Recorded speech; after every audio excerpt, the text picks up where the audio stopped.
और मेरे घर पे रहे और उसके बाद तुम्हारा कमंडलू, तुम्हारा सरनी, सारा वाद्य यंत्र, सारा सामान सुरक्षित बचा रहा, ये क्या कम दक्षिणा है? एक डाकू के घर रह करके भी तुम्हारा सारा सामान सुरक्षित बचा हुआ है।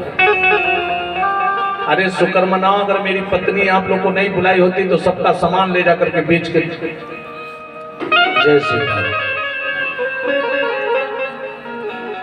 संतों ने कहा कि बेटा, हम तुमसे दान में, दक्षिणा में धन नहीं मांग रहे, पैसा नहीं चाहिए।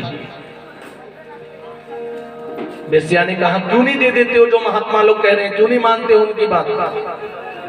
बोला ठीक है देवी, तुम कहती हो तो मान लेता हूं। संतों ने कहा कि हमको एक वचन दे दो। क्या? आपका अगर पुत्र होगा, आपके घर में इसके बाद अगर पुत्र होगा तो अपने बेटे का नाम नारायण रख देना, बस यही हमको वचन दे दो, यही हमारी दक्षिणा होगा। अजामिल ने कहा जाओ जाओ रख देंगे नाम, चलो अपना काम करो। संत लोग वहां से चले गए। संतों के आशीर्वाद से उसके वहां पुत्र हुआ और अजामिल ने अपने बेटे का नाम नारायण रख दिया। और छोटा बेटा होने के नाते अजामिल अपने छोटे बेटे से बड़ा प्रेम करता था। कहीं से भी आता था तो जैसे घर में प्रवेश होता था, बेटा अजामिल, अजामिल, अजामिल आवाज लगाता था, बेटा नारायण, नारायण, ओ बेटा नारायण। सो महाराज दिन भर नारायण को याद करते करते अपने बेटे को बुलाता था, लेकिन उसी बहाने भगवान को कम से कम 50 बार भगवान का नाम लेता था। और कहते हैं ना कि भाव तु भाव अलग से 50 बार दिन भर में याद करता था। एक दिन ऐसा समय आया, अजामिल की मृत्यु नजदीक आई। यमराज के दूत अजामिल को लेने के लिए आए। अजामिल देख रहा है कि यमराज के दूत मेरे सामने खड़े हैं, हाथ में फांसी का फंदा लिए हुए हैं, रस्सी लेकर के गले में डाल करके खींच रहे हैं। अजामिल को बड़ी पीड़ा हो रही है। उस समय किसी की याद नहीं आई। अजामिल को अपने छोटे बेटे को बुलाने लगा, बेटा नारायण, नारायण, पुत्र, पुत्र नारायण कहाँ हो? बचाओ मुझे, बचाओ।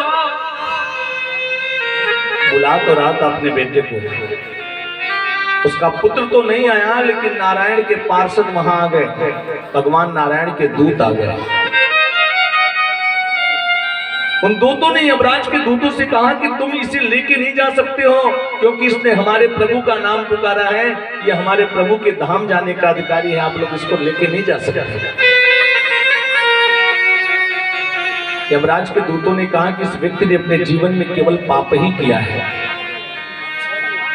कभी कोई सत्कर्म नहीं किया, कोई पुण्य नहीं किया, इसको नरक में जाना है। भगवान के पार्षदों ने कहा जो भी हो, लेकिन इसने हमारे प्रभु का नाम पुकारा है, इसलिए आप इसको लेकर के नहीं जा सकते हो। भगवान के पार्षदों में, यमराज के दूतों में आपस में विवाद छिड़ गया और भगवान के पार्षदों ने यमराज के दूतों को वहां से धक्के देकर के भगा दिया। यमराज के दूत यमराज के पास आकर के बोले कि महाराज, हम लोग उसको लेने तो गए थे, लेकिन जैसे लेके आने के लिए तैयार हुए, इतने में वहां पे नारायण नाम का कोई है, उसके दूत लोग आ गए थे और उन लोगों ने हमें भगा दिया। यमराज ने कहा कि धीरे बोलो, धीरे बोलो। तुम लोग हमेशा पूछते थे ना मुझसे कि मैं किसका ध्यान करता हूँ, किसकी समाधि में बैठता हूँ, यही तो मेरे प्रभु का नाम है।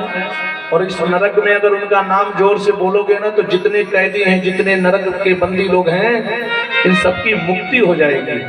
एक बार नारायण कहने मात्र से जीव की मुक्ति हो जाती है। सज्जन, आज दूत तो चले गए, लेकिन अजामिल को ये ज्ञान हो गया कि गलती से मैंने नारायण का नाम पुकारा, तो आज भगवान के दूत आकर के मुझे बचा लिए। अगर वास्तव में मैंने सच्चे मन से नारायण की भक्ति की होती तो आज मुझे भगवान की प्राप्ति हो जाती। और उस दिन से वो अजामिल डाकू के मन में वैराग्य उत्पन्न हो गया, सब कुछ छोड़ करके भगवान का भजन करने लगा। तो सज्जनों, कहते हैं कि भाव कुभाव अलग हाल सहु, नाम जपत मंगल दिस दसहु। जिस प्रकार से भगवान का नाम क्रोध में आकर के भगवान का नाम लोगे, कुभाव से भगवान का नाम लोगे, जैसे कि नाम लोगे भगवान का नाम कल्याणकारी होगा। आज यमराज भगवान श्री कृष्ण के परम भक्त हैं। बोले कि तुम कितने